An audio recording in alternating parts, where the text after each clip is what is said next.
Baba is noisy, but I like her because she gives me money. This one word from her 4-year-old grandson completely changed the life of a 70-year-old grandmother.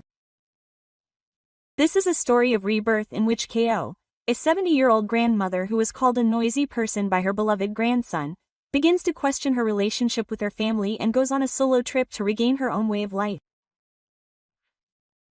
This is a quiet turnaround story about a woman who realizes that blood ties and emotional ties are different things and begins to walk the path of her life for herself. It was 6:30 in the morning, before the alarm clock went off. Today was a special day. It was the day she would finally meet her granddaughter Se-chan for the first time after not being able to see her for 4 years due to the COVID-19 pandemic. What kind of words should she say to her 4-year-old granddaughter, whom she had only known through videos? She spent the whole night thinking about what kind of smile she would make.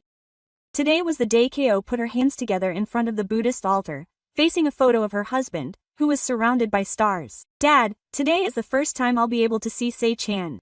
I'm sure she's grown up to be a beautiful girl. I wanted to show you too. She replaced the flowers in the Buddhist altar with new ones and changed the water. While arranging the paper in front of the mirror with more care and attention than usual, Ko recalled the video her son Takuma had sent her. Se stacking blocks with her small hands. The sight of her happily running up to her mother, even through the screen, the cuteness was palpable, and she found herself watching it over and over again. What outfit would be good? She took a light pink blouse out of the closet. It was a gentle color that Se would like.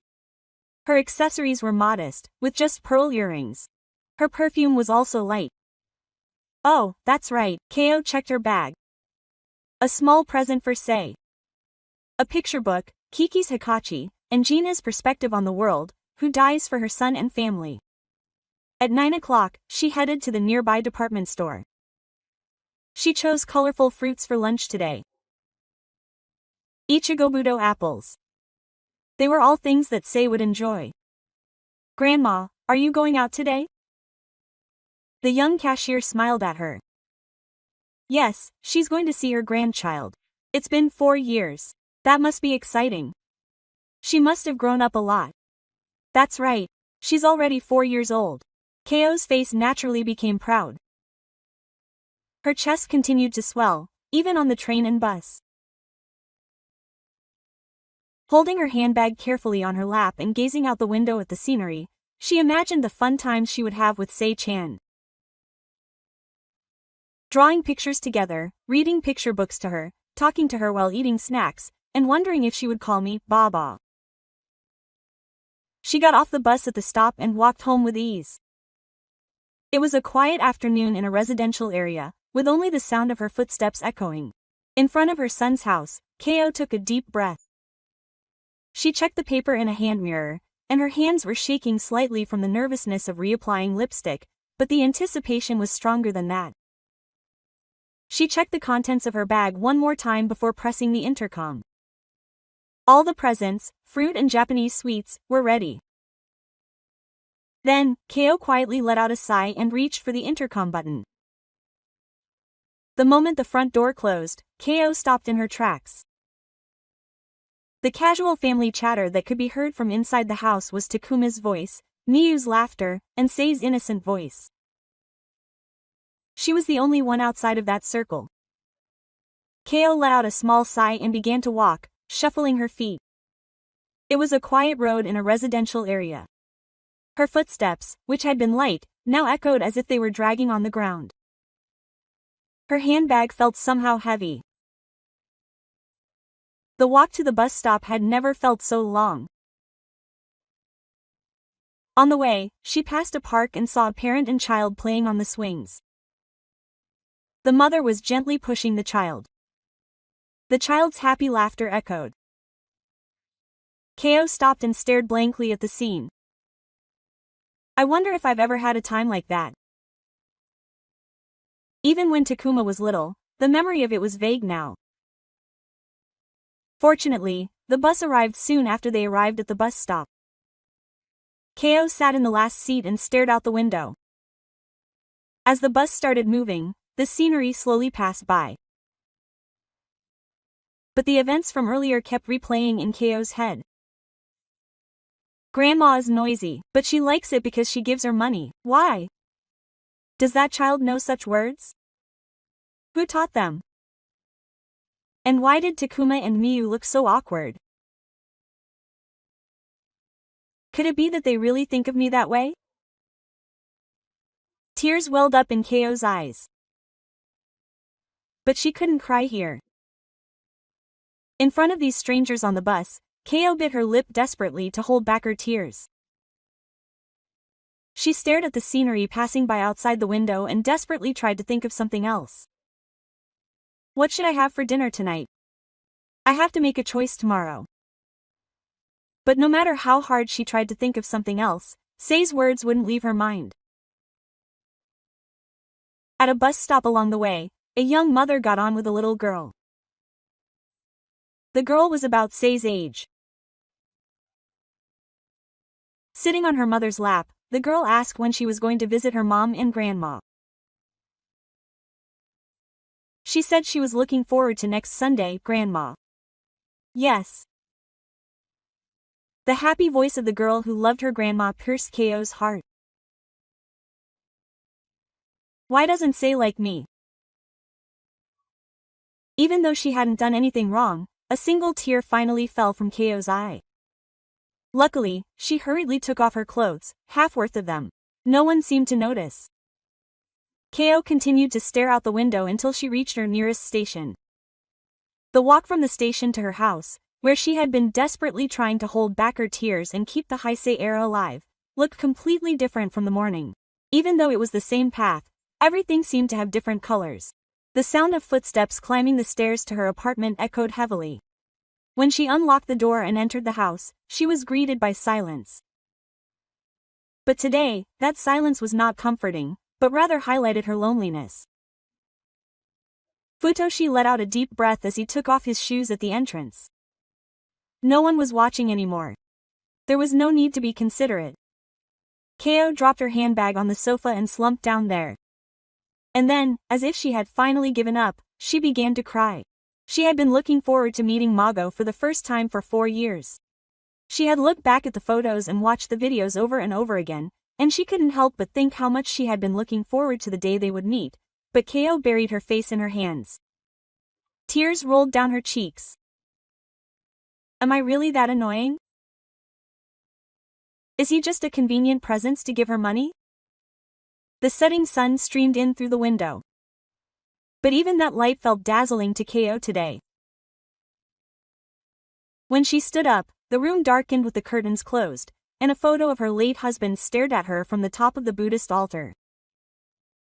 Dad, I was able to meet Sei-chan today. But Keio tried to speak to the photo, but she couldn't get the words out. What would her husband have said? He probably would have told her not to worry. But now her husband was gone. Keio sat down in front of the Buddhist altar and began to shed tears again. The only sound in the room was Keio's sobbing. Even after 8 p.m., Keio couldn't sleep. The events of the day kept going around in her head, turning over and over again. Sei's words, Takuma and Miyu's awkward expressions. And the heavy feeling she felt on the way home. The smartphone she had placed on her pillow glowed slightly in the darkness. She hesitated. Should she contact her son? But what should she say? Looking at the clock, it was already past 8:30. It might already be time for Sei to go to bed at Takuma's house. But she wouldn't be able to sleep all night at this rate. Keio turned off her stomach and picked up her smartphone. Her fingers were shaking a little. She opened L and brought up the screen with Takuma. Their last exchange was 3 days ago, when they had promised to visit today. She typed and typed over and over again. Thank you for today. First, let me start by thanking you. I was happy to meet Sei. In truth, her feelings were complicated, but first she wanted to say something that was unlikely, and then she wanted to be sure. By the way, Sei said that Baba was noisy, but did that mean anything? She read it over and over again before pressing the send button. Was she being aggressive? but she couldn't help but ask about something that was bothering her. Ko took a deep breath and pressed the send button. It took about 5 minutes for the message to be marked as read. Was Takuma thinking about his reply? And then she got a reply. Thank you for your hard work. Thank you for coming today. First, a thank you. And then came the rest. Don't worry about what Sei said. Children say things that don't make sense. I'm sure they learned it from TV or something. Ko stared at the screen. She learned it from TV. But that word was a bit too specific, wasn't it? But since he specifically said, Baba, it bothered her, so Ko typed out her honest feelings. This time, she got a reply right away. Mom, you're overthinking it. There's no deep meaning in what a 4-year-old says. Don't overthink it. The word overthink struck a chord with Ko. Did her son think she was exaggerating her feelings? But Miyu and you seemed a bit awkward, so Ko decided to ask a little more. It didn't show a read receipt for a while. About 10 minutes later, she got a reply. There's no need to feel awkward. It's all in your head, Mom. Everyone was happy to see you. And then she continued, it's getting late, and I have work tomorrow, so I'll leave it at that. Thank you so much for today. She decided to ask one last time if he was trying to end the conversation. Did I do something rude? If so, I want to apologize. But the message was never marked as read. Ko continued to stare at the screen. An hour, 2 hours passed without a reply from Takuma. Putting her smartphone down by her pillow, Ko looked up at the ceiling. Her son told her that she was exaggerating her worries. He didn't take her feelings seriously. Could it be that her son also thought she was a burden? Tears welled up in Ko's eyes again. This time she cried out loud. She didn't have to worry about anyone hearing her. Alone in her room at night, the wind was blowing outside. The sound of branches knocking against the window accentuated Ko's loneliness. The smartphone screen went blank, and the room was enveloped in complete darkness. Ko pulled the covers up to her head and curled up into a small ball. She was afraid of morning. The next afternoon, Ko left the house with a heavy step. She hadn't slept all night and couldn't do anything since morning. She couldn't take in what she was watching on TV, and the words in the newspaper seemed to dance when she read them. Deciding to change her mood, she headed to the nearby coffee shop, Café Dream. It was a familiar place she had been going to for nearly 30 years, where the coffee made by the owner was delicious and it was a quiet and relaxing place. At 3 p.m. on a weekday, there were only a few groups of customers in the shop, and it was as quiet as usual. Ka sat in a seat in the back corner and ordered a blended coffee. From her usual seat, she could see the entire shop. When her coffee was brought to her and she took a sip, the bell at the entrance rang and 2 women entered. Ka couldn't believe her eyes. It was her wife, Miyu, and her mother. The 2 sat at a table near the entrance. From her seat, she could see their profiles. Fortunately, they didn't seem to notice Ko. Ko spread out the newspaper and pretended to read it while listening. Good work, Miyu. Miyu's mother said something rude. Thank you for coming all the way here, Mom. I wanted to have a nice, relaxing cup of tea for the first time in a while. Quote, Ko's voice sounded more relaxed than when she had heard it at home yesterday. The 2 ordered coffee and chatted for a while. Ko listened casually while following the words in the newspaper. Then the conversation turned to yesterday's events. Your mother-in-law came yesterday, didn't she? Miyu's mother asked. Is that so? It was the first time she came to see Sei. There was a subtle tone in Miyu's voice. How is it? Miyu sighed softly. Something happened, Sei. Grandma is annoying, but she said she liked her because she was going to give her money. Ko's hand froze, holding the coffee cup. Oh dear. Miu's mother smiled wryly. She's too honest. But she's not wrong. Mom too. No, that's not right. Mom really is annoying. She tells Sei to eat nutritious food and make her wake up early every time she sees her. Shikayo's heart started beating fast. But she does give her money, so that's a relief. Miu said in a low voice. That's right. She always makes things like Sei's clothes stand and toy stand available.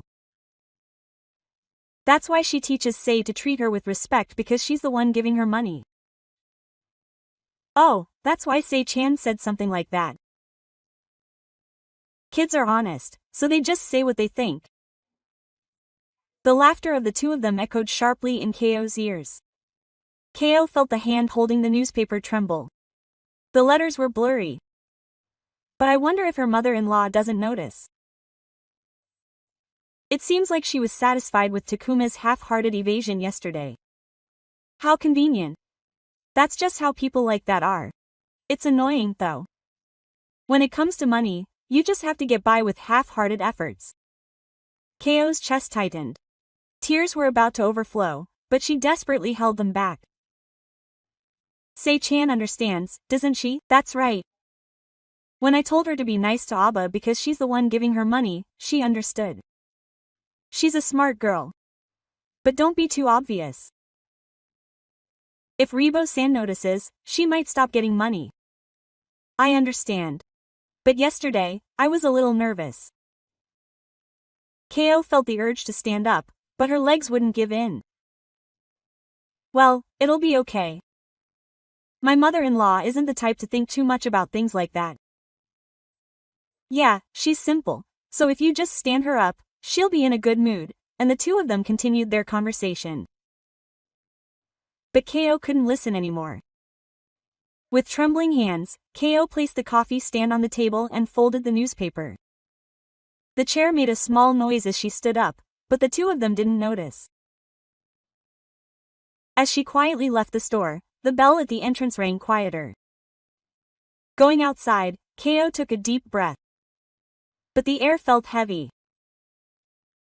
As she walked down the sidewalk, the conversation she had just heard replayed over and over in her head. The annoying guy who gives you money. If she had just stood her up, it would have all been true. Sei's words weren't made up. That's how it really was talked about in the family. Ko sat down on a bench by the roadside.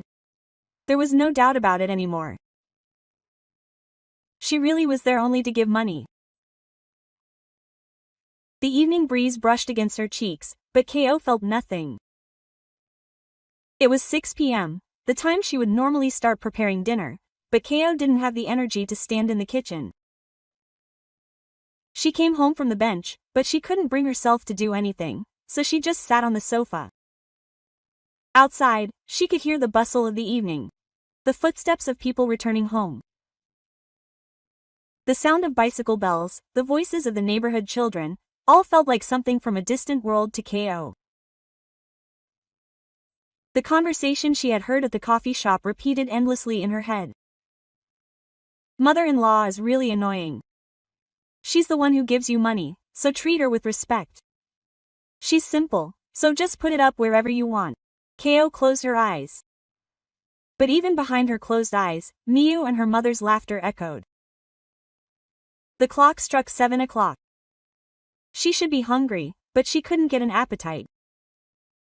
She took some milk out of the fridge and poured it into a glass, but she couldn't finish it after just one sip. She turned on the TV, but all she could do was stare at the screen, and she couldn't take in what was on the screen. Changing the channel was the same. In the end, she turned off the TV and sat down on the sofa again. As the room fell silent, she couldn't help but hear her own inner voice. Am I really that noisy? Yes.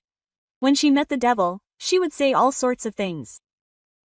About Sei's health, her education, her lifestyle. Those words came from a place of love, but were they annoying to the other person? And then money. Ko thought of her bank book, her pension and the small amount of savings her husband had left her. They weren't rich by any means, but they were enough to live on by herself. From there, she would make Say's clothes stand, her toy stand, her birthday present stand, help pay for meals when her son's family went out, and sometimes help with replacing home appliances. It was all because she wanted to support her family. But had that changed to her being seen as someone who gives money? She traced her face with both hands. What was the point of living? It had been 3 years since her husband passed away, and ever since she had been on her own, her connection with her son's family had been the source of her life. Watching her grandchildren grow up was her greatest joy. But was it a one-way street? Watching the clock go by, Ko didn't eat dinner. Although she was hungry, she felt like nothing she ate had any taste. It was 10 o'clock when she finally headed to bed. But she couldn't sleep even after getting into bed. Every time she made a wish, the words she had heard that day came back to her. It's convenient. People like that are convenient. Is that what makes me valuable? Ko stared at the ceiling and reflected on her life. She got married, gave birth to Takuma, and worked hard with her husband to raise him.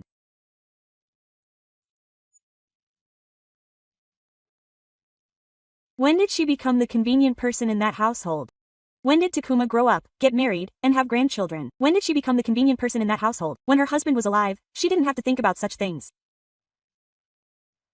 They supported each other, laughed together, and sometimes even fought. But after her husband passed away, Ko may have been seeking too much connection with her family. Perhaps she was trying to maintain relationships by giving money to fill the loneliness. The clock struck 1 a.m. Ko still couldn't sleep. She noticed that her pillow was wet with tears. It seemed like her wish had come true before she knew it. She thought she was loved. But she was mistaken. Ko passed away quietly. I tried to keep my voice down as much as possible, as I felt like I would feel even more lonely if I didn't. It was 2 a.m. and it was completely silent outside. The only sound in Ko's room was the sickly ticking of the clock. The regular ticking of time accentuated Ko's loneliness. How was I going to live from now on? I was afraid of the morning coming. The thought of starting a new day felt heavy. But time moved on relentlessly, and the night passed regardless of my will. Even as the morning light filtered into the room through the thin curtains, I still couldn't sleep. In the end, I couldn't sleep at all. Every time I closed my eyes, yesterday's events came back to me as images. I looked at the clock and saw that it was past 6 a.m. I got up from my heavy body and walked unsteadily to the living room. It was usually the time to start preparing breakfast, but this morning I didn't feel like eating anything. I went to the bathroom, turned on the tap, and washed my face with cold water. The cold water cleared my head a little. I dried my face with a towel and looked up in the mirror. There I was, an unfamiliar old woman. There were deep dark circles under her eyes, making her look sunken. Her grayish hair was messy from bedhead, and her lips were pale, with no blood in them. She stared at herself in the mirror, wondering if this was her 70-year-old self. Until yesterday, she had thought she was still healthy. She believed she could take care of her grandchildren and be useful to her sons. But in reality, she was nothing more than a fussy, inconvenient person. She could see a look of resignation in the eyes of the woman in the mirror. But then, something small burned in the depths of her heart. This was her life. She had lived for 70 years, and in the end, she would end up as a convenient person who gave her money. Ko put her hand on the mirror. The mirror fogged up a little. I have my own life. The happy times I spent with my husband. The proud days I spent raising Takuma. The fulfilling years I spent working hard. These were my own values that no one could deny. Why was I so swayed by the opinions of others? Ko took a deep breath. Then she nodded quietly to herself in the mirror. That was enough. Saying it out loud strangely made her feel better. I had lived my life to the fullest for 70 years. No one will point fingers at me. It's important to do my best for my son and grandchildren, who looked a little straighter in the mirror. But it's not the same if it means I'll die. Ko stepped away from the mirror and returned to the living room. She opened the window and the refreshing morning air flowed in. Birds could be heard chirping in the distance. Let's step away for a while. Ko stared out the window as she went. Let's step away from this relationship, this situation, and take a look at myself. She opened the closet and took out an old travel bag from the back. It was a small Boston bag she had used before she got married. It was a bag that held many memories, as she had taken it with her husband on their honeymoon. She shook off her pride and checked the contents. It was still in good working condition. Where should I go? Ko spread out a map. Anywhere would be fine. I wanted to be alone for a while, somewhere I didn't know, somewhere where no one would think I was annoying. A photo of a hot spring resort with a view of the ocean caught her eye. Let's go there. Once she made up her mind, her body strangely regained its strength. It was a positive feeling she hadn't felt in a long time. Ko's heart began to lighten as she began to pack the bare necessities into her pack. 2 days' worth of clothes, cosmetics, a few supplies, and a little cash. This wasn't a scalpel. This was a time to reclaim herself. She sat down in front of the Buddhist altar and clasped her hands together in prayer in front of her husband's photo. Dad, I'll be away for a while. I just want to think about myself for a bit. Her husband in the photo seemed to be smiling gently. Ko turned around as she put on her shoes at the entrance. When I return to this room, I'll be a different person than I am now. As she closed the door, a determination she hadn't seen in a long time appeared on Ko's face. 9 a.m. Ko was packing the last of her belongings into her bag. She hadn't prepared for a trip once since her husband passed away. A feeling of nostalgia mixed with a slight sense of nervousness deep in her chest. She double-checked the contents of her bag. A change of clothes, underwear, pajamas, cosmetics, medicine, cash, and a paperback book. Thinking back on her trip with Kazuo, she also threw in a small camera. I adjusted my hair in front of the mirror to make sure it was okay. In stark contrast to this morning, my eyes were looking normal again. I applied a light makeup and cut out the pieces in my favorite color. I left the house so I wouldn't run into any of my neighbors. I didn't want to bother explaining myself, and I didn't want to talk to anyone right now. The ride to the station felt shorter than usual. Maybe it was because I was traveling light, but today it felt light. I was lost in front of the train. I had decided where I was going, but I didn't know which train to take. I called out to the station attendant sitting next to me. Excuse me, I want to go to a hot spring resort with a view of the ocean. Which one are you thinking of? I haven't decided yet. A place where I can relax by myself. Quote. The station attendant kindly showed me the route map and gave me a few options. From those, I chose a small hot spring town that I could get to in about 2 hours. How's the weather? The view is nice, and there are plenty of inns where you can stay comfortably even if you're alone. I'll take that one. I bought my ticket and headed to the platform. Since it was a weekday morning, the train wasn't very crowded. I sat down in a window seat and placed my bag on my lap. As the train began to move, the familiar townscape slowly passed by. It was a familiar sight, but today it looked different. I'm going on a trip, huh? The middle-aged man sitting next to her, who had squeezed his seat tightly, glanced back, but Ko paid no attention. The scenery outside the window gradually changed to a tranquil landscape. Blue sky, green rice fields, mountains in the distance. She felt her heart gradually relax as she saw the scenery she didn't usually see. As the train swayed, Ko reflected on her life up until yesterday. She had been thinking only about her son's family and had put her own needs on the back burner. She had suppressed her feelings because she was a mother and a grandmother. But was that really the right thing to do? As a human being, how do I want to get there? An announcement came over, and the name of the next station was announced. It was an unfamiliar station name. But it felt good. The fact that she was heading to a place no one knew made her feel free. At a station along the way, a young woman got on by herself. She was carrying a large backpack and holding a guidebook. She must be traveling alone. Looking at that woman made me realize that I was just as free.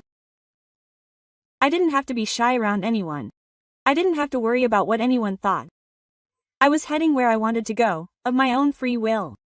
How long had it been since I felt this way? The train began to run along the coast. The blue sea spread out outside the window. The white foam from the waves crashing against the night sparkled. I couldn't help but say out loud, "How beautiful." I wondered how many years it had been since I had spent so much time looking at the ocean. Maybe it had been since I traveled with my husband. The train slowly approached the station. An announcement on the train announced the name of the terminus. Ko stood up and picked up her bag. She got off the train onto the platform with the other passengers. The smell of salt tickled her nose. Ah, I realized that I had come near the sea. A small taxi had stopped in front of the station. I asked the driver to take me to a hot spring inn, and he kindly agreed. Are you one of the people here? Yes, it's a nice season. Take your time in the hot springs, eat some delicious food, and refresh yourself. The driver's kind words warmed Ko's heart. Gazing out at the view of the ocean and mountains from the taxi window, Ko felt as if she had embarked on a new journey. Something might change on this trip. No, it definitely would. She had a feeling that it would. A small hot spring inn overlooking the ocean. Ko was shown to a 6-tatami Japanese-style room. When she opened the window, the blue ocean spread out before her. The sound of the waves echoed pleasantly. It felt luxurious to have such a view all to herself. After putting down her luggage and taking a breather, she realized she was hungry. She hadn't eaten a proper meal since yesterday. Since there was still some time before dinner, she headed to the inn's large public bath. Since it was a weekday afternoon, there was no one else in the bath. As she immersed herself in the warm water, she felt the tension melt away from her body. It was as if the fatigue of the past 2 days was melting away in the water. Dinner was to be served in the dining area. When it was time to go, she was shown to a small private room.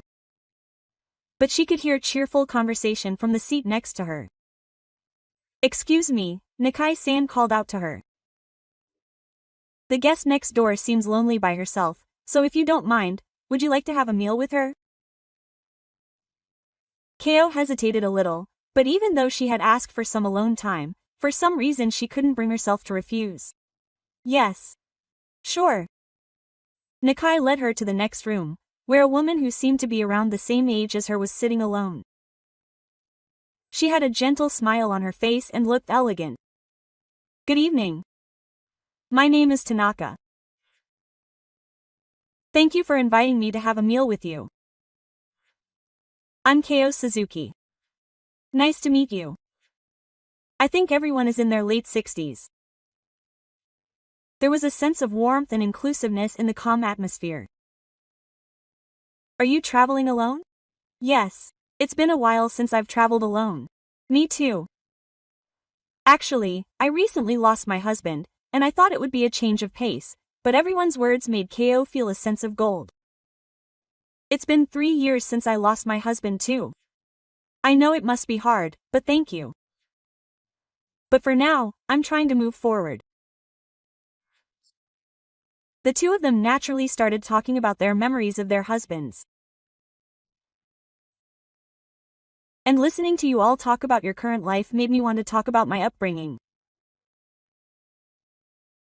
In fact, Ko hesitated, but your kind gazes pushed her to tell you about what had happened over the past few days.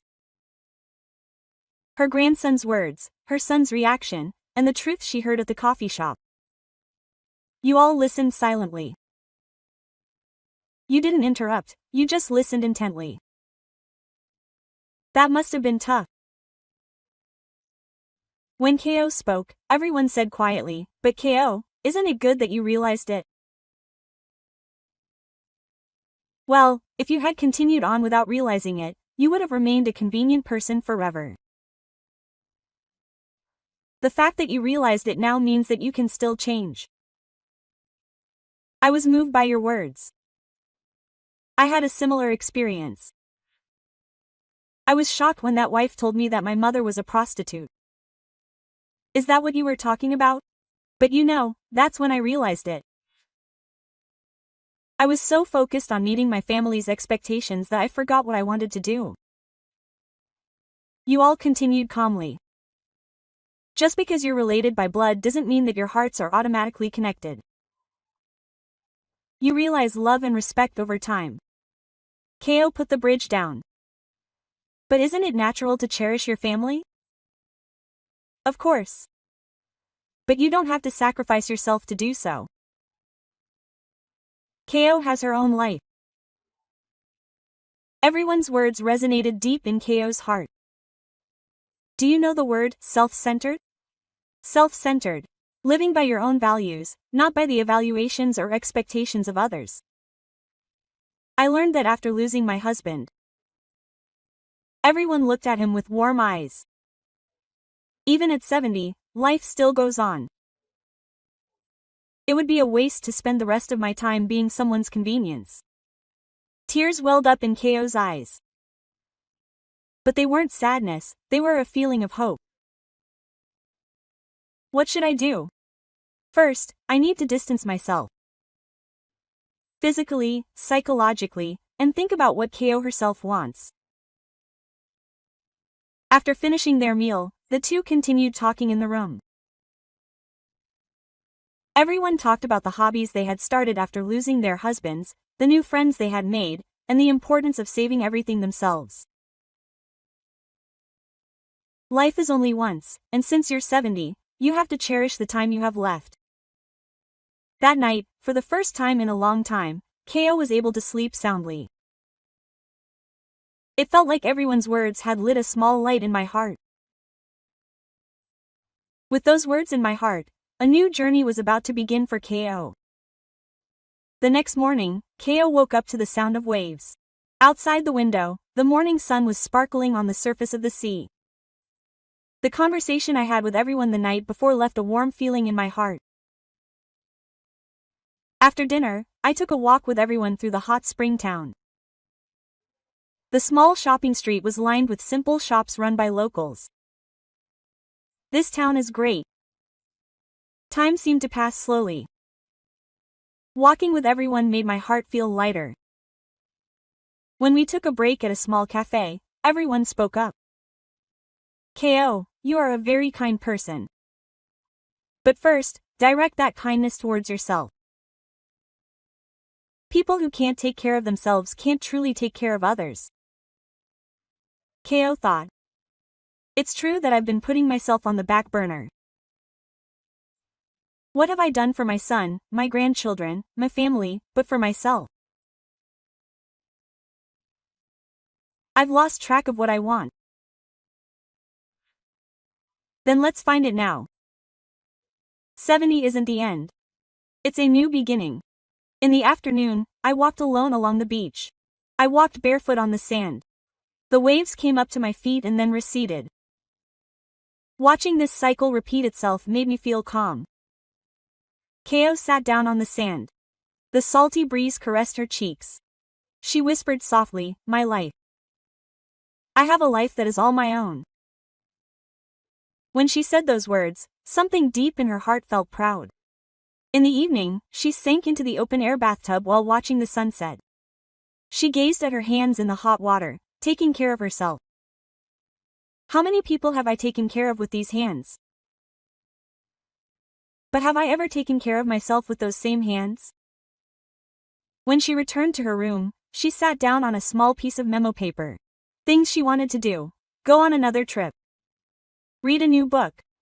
Watch her favorite movie. Eat something delicious. Grow flowers. They were all small things, but she was able to write down her desires. And finally, she added one more thing: to cherish her own feelings. It was dinner time when Ko met everyone again. Her expression brightened. It was all thanks to you. It was Ko herself who realized this. After finishing the meal, everyone said, "I'll be back tomorrow morning, but what about Ko? I'll stay one more night. I want to cherish this feeling for a while longer." That's good. It didn't feel lonely to be alone in the room that night, taking it easy and not feeling rushed.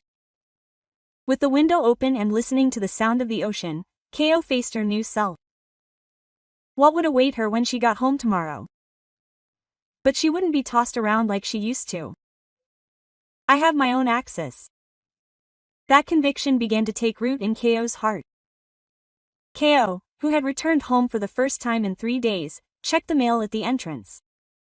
There was an electric bill, a flyer from a nearby supermarket, and an envelope she didn't recognize. When she looked at the sender, her son's name was written. She put her luggage in the room and first prayed at the Buddhist altar. Quote, "Dad, I'm home. Have a nice trip." Her husband in the photo seemed to be smiling gently. She made some tea, took a breath, and opened the envelope. Inside was not a letter, but a single piece of memo paper. Quote, "To Mom, thank you for your hard work. I would like to buy a dress for Say's recital, so could you please give me 30,000 yen? I need it by next week. Thank you in advance." To Mommy. Yuriko read the letter over again. After barely greeting her, it simply asked for money, and while using polite language such as, "Could you please do this?" It was written on the premise that she couldn't refuse. In the past, she would have gone to the bank right away and transferred the money for Sei-chan's sake, but now it was different. Ko put the note down on her desk and took out her smartphone. When she opened Line, she saw a message from Takuma. Quote, "Thank you for your hard work. Please take care of the letter." It was a short message, and Ko felt cold, as if it were a business message. She tried to write a reply, but her fingers stopped. The words of everyone she had met on her trip came back to her. People who can't value themselves can't truly value others. And the words her wife had said at the coffee shop: "Treasure the person who gives you money, so cherish them." Ko stood up, opened the window, and breathed in the fresh air, sorting out her feelings. Why hadn't she questioned it before? Her interactions with her son's family always centered around money. The subtitle of The Seedlings: The Cost of Extracurricular Activities, the Opening of Home Appliances, the Cost of Eating Out, but Ko, she can barely remember how much he cared about her health and how much he wanted to spend time with her. Staring at the screen of her smartphone, Ko took a deep breath. This time, she'll reply differently. "Takuma, thank you for your hard work. Regarding the dress, I'll decline this time. Please let Sei-chan's dress be chosen by her parents. I think that would be the most beautiful thing." She wrote and erased again, and finally settled on a simple message. "I'm sorry, but I'll decline this time." She read it over and over again before pressing the refresh button. Her heart was pounding. It was her son's first time learning about the brain. But this was necessary. It was the first step in taking care of herself. Ko took a deep breath and pressed the send button. The moment the message was sent, her heart felt strangely light. It was marked as read immediately, and about 10 minutes later, she received a reply. Huh? Why? It's just the usual. Ko felt conflicted when she heard the words, the usual. It was certainly the usual. But now that Ko realized that it was taken for granted, she wrote back again. Since it was something she always did, she thought she would stop and think about it for a moment. This time, it didn't show as read right away. About 30 minutes later, Takuma called. Ko hesitated for a moment, but then answered the phone. What's wrong, Mom? Her son, who wasn't feeling well, sounded worried, but there was also a hint of irritation in his voice. I'm fine. I just had something to think about. What do you mean, think about? It's Mom's dress. It's for a recital, Ko replied quietly. Takuma, you two have your own lives. The other end of the phone fell silent. Mom, you don't have any money. Do you mean it's a money problem? I'm not someone who just gives money. She could hear Takuma gasping on the other end of the phone. Mom, you don't have any money, do you? Ko's heart burned quietly at Takuma's words. It's not a money problem? I'm not someone who just gives money. The other end of the phone fell silent. Takuma could tell he was speechless. What do you mean? It means exactly what it says. Takuma, what do you expect from me? What about my mother? Not my mother. You think it's natural for me to pay for everything just because I'm your mother? I never said that. But Takuma's voice shook in agreement. Then let me ask you, when was the last time you showed concern for my health? When was the last time you told me you wanted to spend time with me? Takuma couldn't answer. He only contacts me when he needs money. He thinks that's what a parent-child relationship is. What's wrong, Mom? It's not like it happened all of a sudden. I've just been putting up with it for a long time. Ko continued, looking out the window. Do you remember what Sei said? Grandma is annoying, but she said she likes me because I give her money. That's just how honest children are. That child just said what she heard at home. I could hear Takuma gasping on the other end of the phone. What I actually heard was Miyu and her mother talking at a coffee shop. Mom, your mother-in-law is annoying, but she's teaching Sei-chan to cherish her because she gives you money. A long silence followed. I'm sorry. Takuma's small voice of apology could be heard. You don't want me to apologize. I just want you to understand that I'm a human being too. Okay. Let's meet up and talk sometime. No, I don't want to see you right now. I'll keep my distance for a while. Keeping my distance means refraining from contacting you for a while. I won't contact you either, Mom. That's my decision. You'll respect it. Takuma started to say something, but in the end he couldn't say anything. Take care. Ko hung up the phone. Her hands were shaking a little. But she had no regrets. She looked at her smartphone and saw a new message online. It was Miyu. Mom, I heard it from Takuma. Did I do something to upset you? Ko stared at the screen. It seemed like she still didn't understand the situation. Miyu started to write a reply with her fingers. It wasn't that I upset you. I just want to reconsider our relationship. I'm not an ATM. I want you to treat me like a person, not just someone who contacts me when you need money. And then I want Sei-chan to remember me as a grandma, not someone who gives her money. I'll refrain from contacting her for a while. Finally, I wrote the most important thing. This is my life. I have my own time and my own feelings. I want to cherish that. It was a long message, but it was all sincere.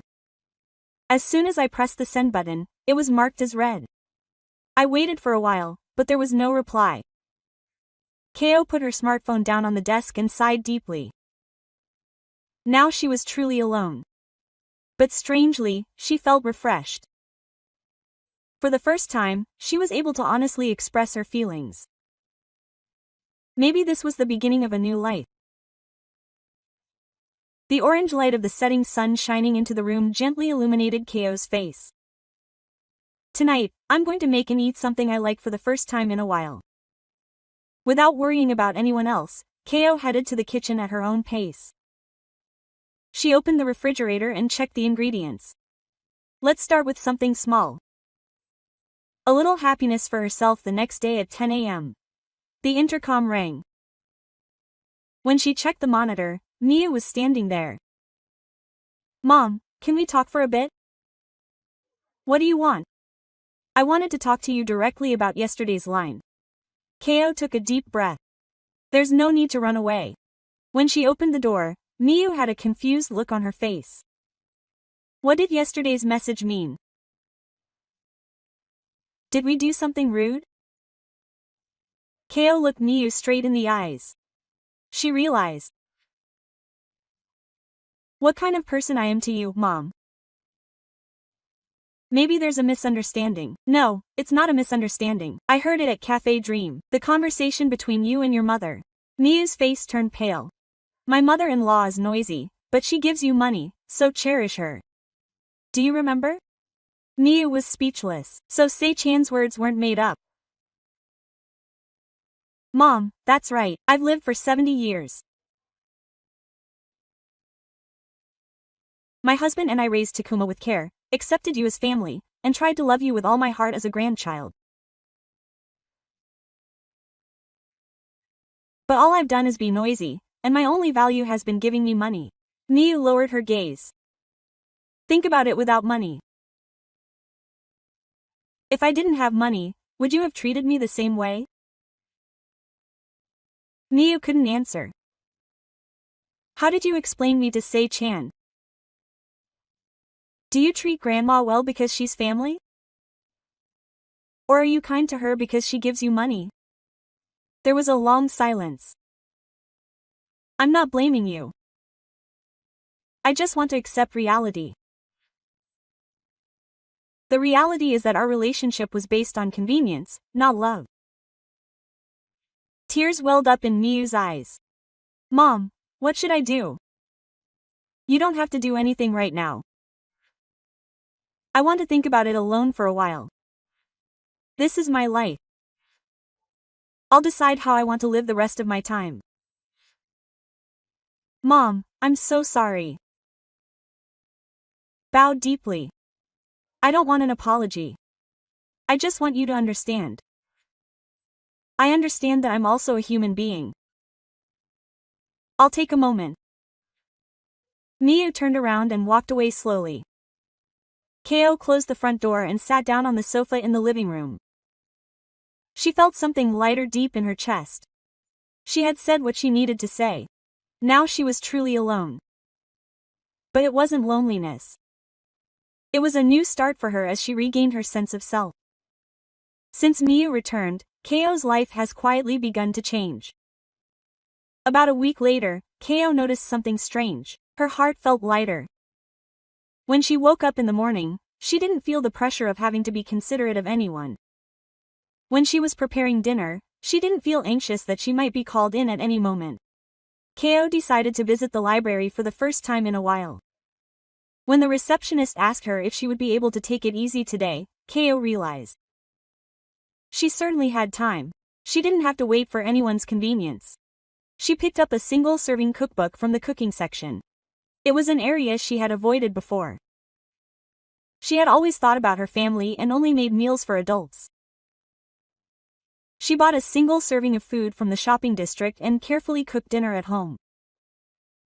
The amount was small, but she had made it with love and seasoned it to her taste. She read a borrowed book while eating. She could afford such luxuries because she didn't have to be considerate of anyone else. On a Saturday morning, she decided to go see a movie by herself. The main character was a woman who found a new way of life in the latter half of her life. Ko saw herself in the story. After leaving the movie theater, she stopped by a cafe for the first time in a while. She sat by the window and looked out at the town. She thought to herself, everyone has their own life. I am one of them. Before I am someone's mother or someone's grandmother, I am a human being. On the way home, Ko bought orange and yellow gerberas at a flower shop. She took a deep breath as she carefully placed them in a vase at home. These flowers were bought by me for myself.